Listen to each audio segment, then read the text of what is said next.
සුබ දවසක් මගේ යාළුවනේ. වෛරයෙන් බැරි තෑගිලි නවකතාවේ 8 වන දිගහැරුම් තමයි අද ගෙනාවේ. රචනය මර්ෂාන් වලිමුනිගේ.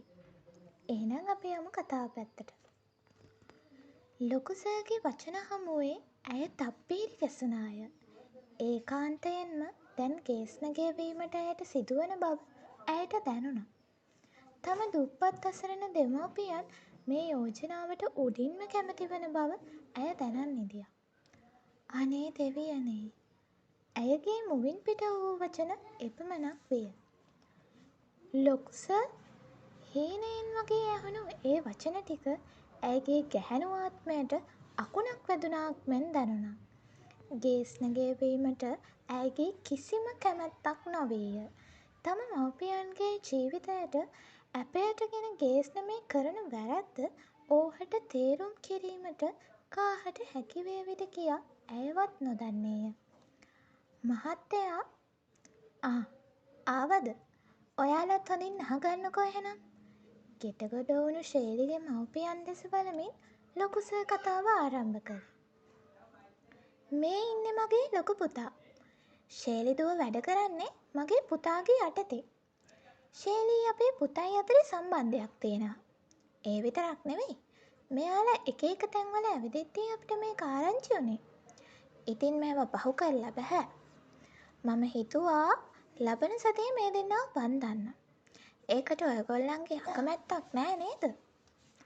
ශේලි බලා සිටියේ තම මව්පියන් දෙසය. ඔවුන්ගේ දැස් විසල් වන ආකාරය ඇයිද දුටුවා. ඔවුන්ට මුකුත් කියා පළක් නොවන වග ශේලිට වැටහුණා. මෙතරම් ලොකු සල්ලිකාරයෙක්ට පුතෙකුට ඇයව බන්දලා දීලා ඇයගේ ජීවිතය ලස්සන කිරීමට ඔවුන් එක පයින් කැමති වෙන බව ශේලි දැනගෙන හිටියා. අපි මොකටද අකමැති වෙන්නේ මහත්තයා? අපිටත් ඕන අපේ දුව සතුටින් ඉන්නා දකින්න. අපි දෙන්නටම තව වැඩි කලක් නෑ. මෙහෙම ඉඳලා අපිත් යන්නම යයි. ඒ වගේද ශේලි තාම ජීවිතේ පටන් ගත්ත විතරයි මහත්තයා. මහත්තයලා හොඳ දෙයක් කරන්න. මට තවම අදහගන්න අමාරුයි. මහත්තයලා වගේ පොහොසත් අය මගේ දුප්පත් දුවට කැමති වුණු එක. හරි. එහෙනම් මම යන්න ඕනේ. මට පොඩි වැඩ වගේකට යන්නත් තියෙනවා. ලබන සතියේ නැකත් තියෙනවා. වෙඩින් එක ගන්න පුළුවන්. යන හැම වියදමක්ම මගෙන්. මං ඒ දේවල් හැම දෙෙම බලන්නම්. ඔයාලා කිසිම දෙයකට කලබල වෙන්න ඕනේ නැහැ. අපි එහෙනම් ගිහින් එන්නම්. පරක්කුත් වුණා මට. හොඳමයි මහත්තයා. ඌවමනා දේ කතා කරලා ඉක්මනින් නිවසින් පිටව යන ලොකු සර් දෙස අසරණ වැය බලා සිටියා. ශේලිගේ ජීවිතය ගැනද දැන් ඇයට බලාපොරොත්තුවක් නොවීය. ගේස්න නිවසින් පිටවන්නට පෙර ශේලි දෙස බලා සිනාසුනේ ඔහු ජයගත්තා මෙන් හැඟීමකිනි. සියල්ලෝම නිවසින් නික්ම ගිය පසු ශේලිගේ මව ගොහින් ශේලිගේ හිස අත ගෑවා. මගේ කෙල්ලට එහෙනම් වැරදුනේ නෑ. මන් දන්නවා ශේලි උඹට අනිවාර්යෙන් හරියනවා කියලා. මව සහ පියාව අමාරුවෙන් මගහැර ආ ශේලි ගොස් නැවතුනේ වත්ත පහළ තිබූ බංකුව අසලට. මගේ ජීවිතේ ඉදිරියට මොකක් වෙයිද? මං කොහොමද ගේස්න සර් වගේ කෙනෙක්ව මැරි කරලා සතුටෙන් ඉන්නේ? මගේ ජීවිතේ මටම එපා කරවා ඊයා. ලෝකයාම ඉදිරියේ මට ආදරෙන් සලකලා මගේ ළඟදි විතරක් මගෙන් හරි ලස්සනට පරිගනීයා. ෂික් මට අයියෙක්වත් හිටියනම් මම මේ හැම දෙයක්ම එයාට කියනවනේ. මම මේ දැන වැටෙන්නේ ලොකු අලක. එහෙමයි කියලා මම මොනව කරන්නද දෙයියනේ? අර මිනිස්සයා මගේ අම්මව තාත්තව උකුසට අරන් ඉන්නේ. මං කොහොමද මගේ අම්මට තාත්තට දුක් දෙන්නේ? දුප්පත්කමින් ඉපදුණු එකද මං කළ වරද? මට බැහැ ගේස්න සර් බඳින්න. දෙයියනේ මං කාටද මගේ දුක කියන්නේ? යුවතිය ඉකිගසා හැඬුවාය. ඇයගේ කඳුළු දකින්නට කවුරුත් නැති වූවා. හැම වේදනාවක්ම ඇයට තනිවම දරාගන්නට සිදු වූවාය. දින ගත වුණේ හීයක මෙන් වේගයෙනි. ශේලිටවත් සිතාගත නොහැකි ලෙස දින ගෙවී ගියා. ලොකු සර් නිවසට එපා තිබූ නැකතට ඇයව එළියට බහින්නට සිදු වුණා. සුන්දර මනාලියක් ලෙස හැඩවුණු ශේලිව පුංචි සුරංගනාවියක් මෙන් පෙනුණා. නිල්වන් දෑස් අග කඳුළු කැට වීදුරු මෙන් දිරුණා. තම පියාගේ අතේ එල්ලී රථයට ගොඩ වූ ශේලිගේ ලය මහත් සේ රිදුම් දුන්නේය. ගේස්න එවා තිබූ සුභෝපභෝගී මෝටර් රථය පදවන ඩ්‍රයිවර් දෙස බැලුවේ ඔහුටවත් ඇයව බේරගැනීමට පුළුවන්ද කියා ඇසීමටය. තම පියාගේ වයසේ රියදුරා දෙස කඳුළු පිරි දෑසින් බැලූ ශේලි එතනද අසරණ වූයේය. ඇය සිත දැඩි කරගත්තා. කෙලෙස හෝ අද ඇයගේ සහ ගේස්නගේ විවාහය සිදුවෙනවා යන්න ඇය දන්නවා. එන ඕනම දෙයකට ආත්ම ශක්තියෙන් මුහුණ දෙනවා යයි සිතා ඇය තම දෑස් වසා ගත්තා. රථයේ ෂටරයට හිස තබා ගනිමින් ඇය කල්පනා සයුරේ ගිලුණා. පෝරුව උඩ නැග හැමෝගෙම ආශිර්වාදය මැද ගේස්නගේ වූ ශේලිගේ හදවත මහත්සේ රිදුම් දුන්නා. පැමිණ සිටි හැමෝගෙම නැත් ශේලි දෙසට හැරුණා. පුංචි සුරංගනාවියක් මෙන් දිදුලන ඇයව මංගල ඇඳුමට මහත්සේ සුන්දරට පෙනුණා. කොළඹ අහස යට පිහිටි මහා විශාල හෝටලයක පැවැත්වුණු මංගල උත්සවය නිමා වූවා. නීතියෙන්ම ගේස්නගේ වූ ශේලිගේ දෑස් නොනවත්වාම කඳුළු සැලුවා. කුඩා කල සිට තුරුල් වූ පියාගේ මවගේ ලයට තුරුල් වී ඔවුනොවුන්ගේ සමුගෙන ගේස්න සමග මංගල රාත්‍රිය සඳහා ඇය පිටත් වූවා. රියදුරු වසනේ සිටින ගේස්න ශේලි දෙස බලා සිටියේ ඔහු ජයගත්තා කියා ඇයට ඇසෙන්නට පවසමින්. දැන් තමුසෙට තේරුණා නේද මේ ගේස්න කියන්නේ කවුද කියලා? මට හිතුනොත් මම දෙයක් හොඳින් හෝ නරකින් කරනවා. ශේලි, ලෝකෙට පේන්න විතරයි උඹ මගේ වයිෆ්. තේරුණාද? මගේ මමී ඩැඩි ඉදිරියේ උඹට මං පට්ට රෙස්පෙක්ට් කරනවා. තේරුණාද? හැබැයි මේකත් හොඳින් අහගනින් ගොඩේ ගෑණි. මගේ ඉස්සරහා උඹ මගේ වැඩකාරී. එච්චරයි. මේ ගේස්නගේ වයිෆ් වෙනව නම් වෙන්න පුළුවන් පොහොසත් ලස්සන කෙල්ලෙක්ට විතරයි. ඔබ හිතන් ඉන්නේ ඔබ හරි ලස්සනයි කියලාද? මංගල රථයේදීම ඇය වෙනුවෙන් පළමු වැඩිමුරය ගේස්න විසින් පත්තු කළා. නොසිතූ ලෙස යුවතියගේ ජීවිතයට පැමිණි ඔහු යුවතියගේ කෙළ මුලටම සිරකර තොණ්ඩුව දමා අවසන්. දඹරකිල්ල යුවතියගේ දෑස් දෙසටම එල්ල කර තර්ජනාත්මක විදියට ඔහු පැවසු එම වචන පෙළට පුළුවන් වුණා ශේලිගේ තෙනැත්වල තිබූ කඳුළු කැට දෑස් උතුරුවා යවන්නට. වීදුරු කැට මෙන් දිලිසෙන ඇස් වලින් කඩා හැලුණු කඳුළු කැට කම්බුල් හරහා පල්ලම් බැස්සා. මොනව කරන්නද දෙයියනේ? දැන් ඉතින් මට තියෙන්නේ විඳවන්න විතරයි.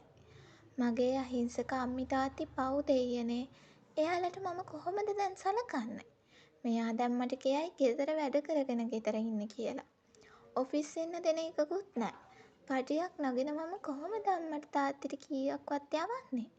මන් දන්නේ මට දැන් මගේ ජීවිතේ එපා වෙලා තියෙන්නේ. එහෙමයි කියලා මට මැරෙන්නත් බෑ. දෙයියනේ මම ආසයි මගේ මේ ජීවිතේට. ෂටරයට හිස තබාගෙන ඇය බර කල්පනාවකට වැටුණා. ඇයටද නොදැනීම මහන්සියට ඇයගේ දෑස් පිය වුණා. බොහෝ වේලාවක් නින්දෙහි සිටින යුවතියගේ හැඩ ඔහු මොහොතක් බලා සිටියා. රථයේ AC එක වැඩි කර ඇති නිසාවෙන් යුවතියගේ මුහුණට වැටී තිබූ හිසකෙස් AC එකේ ආධාරයෙන් එහා මෙහා විහිදුණා. හිසකෙස් මුහුණට වැටී අමුතුම සුන්දරත්වයක් ඇය හට ගෙන දුන්නා. එම සුන්දරත්වය මොහොතක් විඳ කේන්තියෙන් අහක බලාගත් ඔහු නැවත රිය ධාවනයට කළා. පැය 3ක පමණ කාලයක් රිය ධාවනය විය. ගේස්නහටද මහන්සිය දැනුණේය. ඔහු පාර අයිනට කර වාහනය නතර කර රියෙහි ඇති වතුර බෝතලයක් ගෙන රථයෙන් බැස තම මුහුණ හොඳින් සෝදාගත්තා.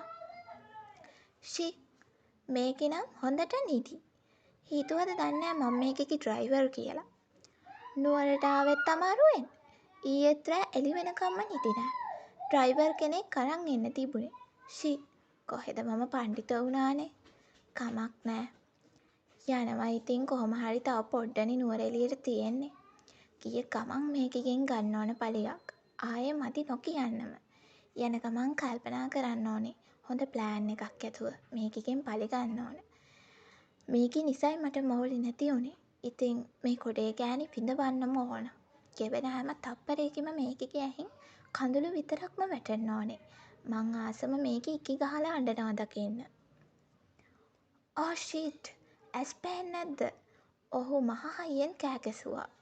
වේගයෙන් ඉදිරියට ඇදුණු වෑන් රථය මා හඩතා පාර මැද නතර වුවා. වතුර බෝතලයෙන් මුහුණ සෝදා ඉවර වූ ගේස්න පාර අයිනේ නතර කර තිබූ තම රියේ තොර විවර කරන්නට යද්දීම වේගයෙන් පැමිණි වෑන් රියක් තමන්ගේ ඇඟේ ගෑවී නොගෑවී මා හඬදා තිරිංග තද කළා. වරද ගේස්නගේ බව ගේස්නද දැනන් උන්නා.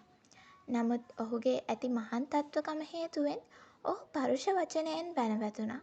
මහා හයියෙන් කෑ ගසන ගේස්නගේ හඬට ශේලිගේද නෙත් විවර වූවා. විනෝද චාරිකාවකට පැමිණි තරුණයින් 10ක් පමණ වෑන් රියේ තොර විවර කර එළියට බැස්සා. පරුෂ වචනයෙන් බැන වැදුණු ගේස්නට උන් හිටිතැන් අහිමි වුණේ ඔහුගේ වරද බව ඔහු දන්නා නිසාවෙන්. රියක දොරක් විවර කරන විට පාර යන එන වාහන දෙස බලා දොර විවර කරන්නට ගේස්න දැන සිටියත් ඔහුගේ මහන් තත්ත්වකම ඉහවහා ගොස් තිබූ නිසාවෙන් මේ ප්‍රශ්නය ඔහු සොයා පැමිණියා.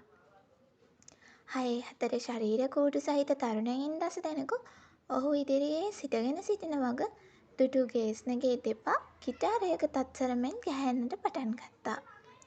දෑස් විවර වුණු ශේලි තම නිල්වන් දෑස් දෑත් වලින් පිස තවමින් රියෙන් බැස ගේස්න ළඟට පැමිණියා. ඇයි ඔබ ගේමද ඉල්ලන්නේ? බොසා දන්නේ නැද්ද වාහනයක දොර අරිද්දි පාර දිහා බලලා දොර අරින්න ඕනි කියලා? ඒ විතරක් නෙවෙයි. උඹ අපිට කුණුහරුපෙනුත් බැන්නා.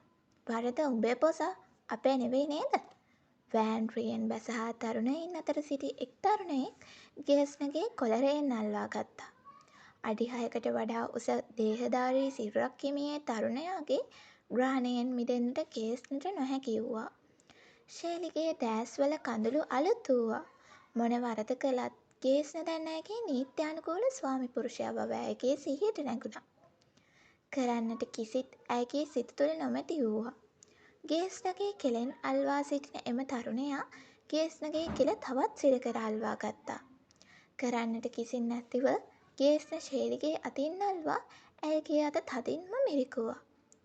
"අනේ අයියා, අනේ සමා වෙන්න, මං වඳින්නම්. මගේ හස්බන්ඩ් අතාරින්න උනේ වරදක්. අනේ මට සමා වෙන්න. ප්ලීස් අයියා, ප්ලීස්. මං වඳින්නම් ඔයාලා හැමෝටම. මගේ මහත්තයා අත්තරින්න නොදැන උනේ අයියා. හිතේ කේන්තියට උනේ. සමා වෙන්න අයියා." ගේස්නගේ කෙල සිරකර අල්වා සිටි තරුණයාගේ දෙපා අල්වා වැඳ ඔහු සමග පැමිණ සිටි අනෙක් තරුණයන්ගේද දෙපා අල්වා වැඳ සමාව අයදින ශේලි දෙස ගේස්න බලා සිටියා. හැකි ඉක්මනින් ඔවුන්ගේ දෙපා අල්වා වැඳ වැටුණු ශේලි ඔවුන්ගේ වයසවත් නොදන්නේය. ඇයට වඩා වයසින් බාල අය දෙහි සිටියා නමුත් ඇය ඒ කිසිවක් සිතුවේ නැත. ගේස්නගේ ආරක්ෂාව ගැන පමණක් ඇය සිතුවා. "උඹ හෙන වාසනාවන්තයි මිනිහෝ. මේ වගේ කෙල්ලෙක් ලබන්න රැකගනින්. මෙහෙම කෙල්ලෝ අද නෑ ලෝකේ. යමල්ලා." කඳුළු සලා හඬමින් තරුණයින් දස දෙනාටම වැඳ සමාවිල්ලන මනමාලිය දෙස බලා එම තරුණයා එසේ පැවසුවේය. ශේලිගේ මුහුණ මෙන්ම ඇයගේ සිතද හුඟක් ලස්සන බව එම තරුණයාටද දැනුණු නිසාවෙන් ඔහු එසේ පවසා තම යහළුවන් සමග එතනින් පිටව ගියේය. මන්දකට අසු වූ වාසේ ඔහුගේ දෑතවාකට සිරවී සිටි ගේස්න තම ගෙල හතගාමින් හත යැරියා. ශේලි කිසිවක් නොකියා ඔහු දෙසම බලා සිටියේ මොනවා වුණත් දැන් ඔහු ශේලිගේ ස්වාමියා නිසාවෙන්. නන්නා දුනන මිනිසුන්ගේ දෙපා වැඳ හරි තම ස්වාමියා බේරගත් සතුට ඇයගේ සිත හූමිටි තිබ්බා. "පාර යන උන්ට වැඳලා තව මං දිහා බලන් ඉන්නේ ලබ්බක් කරන්නද? නැගපන් වාහනේට යන්න." ඔහු මහා හයියෙන් ශේලිට කෑ ගැසුවේය. අනේ ශේලි පව් කියලා හිතෙන්නේ මට විතරද? හිතන්න පළවෙනි දවස ඔහොම නම් ඒ කෙල්ලට ඉස්සරහට මොනවා වෙයිද? හමුවෙමු.